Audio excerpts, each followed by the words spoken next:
Hello friends, how are you all? I hope you are doing well. So today we will discuss about Nepal. What's going on in Nepal?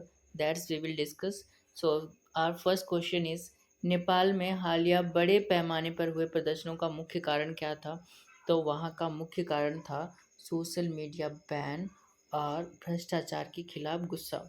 अब देखते कि social media ban क्या है और भ्रष्टाचार के खिलाफ ऐसे क्या मामले हुए जिसके कारण ये जो है प्रदर्शन हुआ, ये विरोध प्रदर्शन हुआ, क्यों हुआ हम देखते हैं। सोशल मीडिया बैन तो वहाँ की सरकार ने कुछ नियम बनाए थे जो भी विदेश या बाहर कंपनियां थी, जो भी बाहर के सोशल मीडिया ऐप थे, उन पे सरकार ने कहा था कि एक लिमिट टाइम में सबको रजिस्ट्रेशन करना होगा। अगर रजिस्ट्रेशन नहीं करते तो उन्हें बैन कर दिया जाएगा। तो इनमें जैसे टिकटॉक जैसी कंपनी थी, उसने रजिस्टर किया था। पर सोशल मीडिया अगर हम बात करें व्हाट्सअप की, फेसबुक की, ऐसी ऐप्स हैं जो कि रजिस्टर्ड नहीं हुए थे। तो उसके कारण उन्होंने सोशल मीडिया ऐप को, ट्विटर जैसे ऐप को भी बंद कर दिया। वहाँ के छात्राओं, वहाँ के जो जेनजीज हैं, मीन्स जो जनरेशन जेड के लोग हैं, ठीक, उनको लगता है कि उनके बोलने की स्वतंत्रता छीन ली गई है, जिससे वहाँ के लोगों में एक रोष उत्पन्न हुआ और एक बड़ा आंदोलन तक ये लोग गए। प्रधानमंत्री भी नहीं। Option A Vidya Devi Bhandari, option B Sushila Karki, option C Meera Roy, option D Ongma Sherpa. तो ऑप्शन बी सही है, सुशीला कार्की।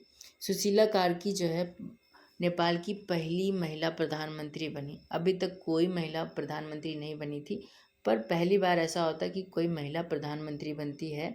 ठीक, तो हमारा नेक्स्ट क्वेश्चन हो जाएगा, नेपाल में पहली महिला प्रधानमंत्री बनने वाली सुशीला कौरकी पहले किस पद पर रह चुकी हैं? तो ये भी बहुत इंटरेस्टिंग क्वेश्चन है कि वो पहले किस पद पर थी। हमारे ऑप्शंस हैं, ऑप्शन ए राष्ट्रपति, ऑप्शन बी सुप्रीम कोर्ट की मुख्य न्यायाधीश, ऑप्शन सी संसद अध्यक्ष, ऑप्शन डी शिक्षा मंत्री। तो ना तो वो शिक्षा मंत्री थी, ना वो संसद की अध्यक्ष थी, ना ही वो राष्ट्रपति थी, बल्कि क्या थी, सुप्रीम कोर्ट की न्यायाधीश थी। ऑप्शन बी हमारा सही हो जाएगा, वो सुप्रीम कोर्ट की न्यायाधीश थी।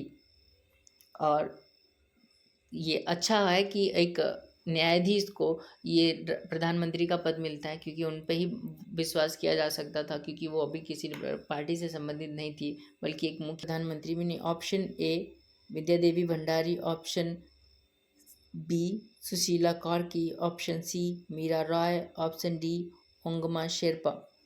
तो ऑप्शन बी सही है, सुशीला कार्की। सुशीला कार्की जो है नेपाल की पहली महिला प्रधानमंत्री बनी। अभी तक कोई महिला प्रधानमंत्री नहीं बनी थी, पर पहली बार ऐसा होता है कि कोई महिला प्रधानमंत्री बनती है। ठीक, तो हमारा नेक्स्ट क्वेश्चन हो जाएगा, नेपाल में पहली महिला प्रधानमंत्री बनने वाली सुशीला कौरकी पहले किस पद पर रह चुकी हैं? तो ये भी बहुत इंटरेस्टिंग क्वेश्चन है कि वो पहले किस पद पर थी। हमारे ऑप्शंस हैं, ऑप्शन ए राष्ट्रपति, ऑप्शन बी सुप्रीम कोर्ट की मुख्य न्यायाधीश, ऑप्शन सी संसद अध्यक्ष, ऑप्शन डी शिक्षा मंत्री। तो ना तो वो शिक्षा मंत्री थी, ना वो संसद की अध्यक्ष थी, ना ही वो राष्ट्रपति थी, बल्कि क्या थी, सुप्रीम कोर्ट की न्यायाधीश थी। ऑप्शन बी हमारा सही हो जाएगा, वो सुप्रीम कोर्ट की न्यायाधीश थी। और ये अच्छा है कि एक न्यायाधीश को ये प्रधानमंत्री का पद मिलता है, क्योंकि उन पे ही विश्वास किया जा सकता था, क्योंकि वो अभी किसी पार्टी से संबंधित नहीं थी, बल्कि एक मुख्य न्यायाधीश थी। ओके, हमारा नेक्स्ट क्वेश्चन हो जाएगा, सुशीला कार्की को नेपाल में प्रधानमंत्री बनाने का मुख्य उद्देश्य क्या था, ये क्या है? तो उनका मुख्य उद्देश्य है कि शीघ्र चुनाव कराया जाए और देश की एकता बनाए रखें। जब तक हैं वो तब तक ये काम करें कि भैया तो जल्दी से जल्दी चुनाव कराएं और देश की एकता को भंग ना होने दें। हमारा नेक्स्ट क्वेश्चन हो जाएगा, नेपाल में युवा द्वारा चलाए गए इस विरोध आंदोलन को किस नाम से जाना गया? तो इस विरोध आंदोलन को जेनजी प्रोटेस्ट के नाम से जाना गया। जो आंदोलन हुआ उस आंदोलन को क्या नाम दिया गया? जेनजी प्रोटेस्ट का नाम दिया गया। ये जेनजी क्या है, हम एक समझते हैं कि जनरेशन जेड क्या है।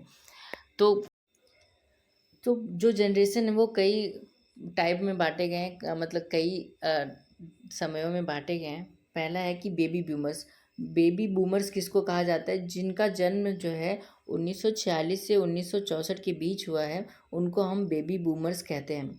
सो नेक्स्ट हमारा हो जाएगा जनरेशन जेड या जनरेशन जेनजी जिसको हम कहते हैं। उनका जन्म कब है? 1997 से 2012 तक, 1997 से 2012 तक जिनका जन्म हुआ है उनको हम जनरेशन जेड या जेनजी कहते हैं। यही जेनजी हैं जिन्होंने प्रोटेस्ट किया है, मतलब जिनका जन्म 1997 से 2012 तक का है। ठीक। नेक्स्ट है कि generation alpha. Generation alpha means जिसका जन्म 2013 से 2024 के बीच हुआ है उसको जनरेशन अल्फ़ा कहते हैं। जिनका जन्म 2013 से 2024 तक हुआ है उनको हम जनरेशन अल्फ़ा कहते हैं। और जिनका जन्म अब जो हो रहा है 2025 से 2039 के बीच होगा उनको हम जनरेशन बीटा कहेंगे। क्या कहेंगे? जनरेशन बीटा कहेंगे। और ये जो जनरेशन बीटा है ये सबसे नई पीढ़ी है जिसका जन्म 2025 से शुरू होगा। ठीक। ये हमने देखा कि जनरेशन किस तरीके से बांटे गए हैं और किनको हम बेबी बूमर्स कहते हैं, किनको हम जेनजी कहते हैं, किनको हम जनरेशन अल्फ़ा कहते हैं, अब जनरेशन बीटा किसको हम कहते हैं, ये हमने बहुत क्लियर कर लिया क्योंकि आने वाले पेपर्स में भी आ सकते हैं और ये हमारे सोशल लाइफ में भी बहुत फेमस है। ठीक। हमारा नेक्स्ट क्वेश्चन हो जाएगा, नेपाल में हालिया आंदोलन का सबसे बड़ा सामाजिक प्रभाव क्या रहा?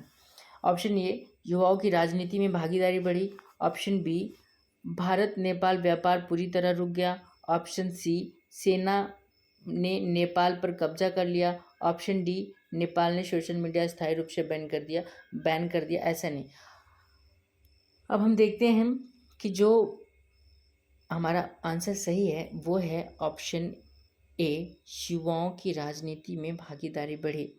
ऐसा माना जाता था कि जो जेनजीज हैं वो किसी काम के नहीं हैं, पढ़े लिखे हैं या फिर बहुत कम पढ़े लिखे हैं, कोई काम के नहीं है, ये इंस्टाग्राम और फेसबुक जैसे सोशल मीडिया पे लगे रहते हैं, इनको राजनीति जैसी चीज़ें नहीं पता है। बट जेनजीज ने ये प्रूव कर दिया कि नहीं, हम भी जानते हैं कोई भी हमारे अधिकार क्या हैं और उन अधिकारों के लिए हमें क्या करना चाहिए, वो इन्होंने इस आंदोलन के जरिए वहाँ पे नेपाल में बताया। क्वेश्चन 9 है, नेपाल की जेनजी प्रोटेस्ट सबसे ज़्यादा सक्रिय कौन सा वर्ग रहा? तो जैसे कि हमने अभी देखा कि जेनजी कौन है, तो इससे पता ही चल रहा होगा कि कौन से लोग थे जिन्होंने ज़्यादा सक्रिय भूमिका निभाई। हमारे ऑप्शन ए है किसान, ऑप्शन बी छात्र और युवा, ऑप्शन सी उद्योगपति, ऑप्शन डी कर्मचारी, सरकारी कर्मचारी। तो हमारा ऑप्शन बी सही होगा, छात्र और युवा। जो जेनजीस हैं वो अधिकतर इस उम्र में ही हैं, जो वो भी छात्र हैं या युवा हैं। ठीक। हमारा नेक्स्ट क्वेश्चन हो जाएगा, ये क्वेश्चन थोड़ा हार्ड है क्योंकि आने वाले हर एक पेपर में, जैसे कि मैं कहता हूँ कि आने वाले हर पेपर में एक ऐसे क्वेश्चंस आ सकते हैं। अब लेवल ऑफ डिफ़िकल्टी बढ़ रही है तो हो सकते हैं अब ऐसे क्वेश्चन आ सकते हैं, इसलिए मैं एक हार्ड क्वेश्चन करवाता हूँ लास्ट में कथन और कारण का। तो हमारा कथन है कि नेपाल में 2025 में बड़े पैमाने पर जेनजी प्रोटेस्ट हुआ। ये बात सही है। ठीक। कारण है सरकार ने सोशल मीडिया प्लेटफॉर्म पर प्रतिबंध लगाया और भ्रष्टाचार के खिलाफ कार्रवाई नहीं की। कारण भी सही है, यही रीज़न है जिसके कारण जेनजी प्रोटेस्ट होता है। तो ए आर दोनों सही है। आर ए की सही व्याख्या करता है। आर ए की सही व्याख्या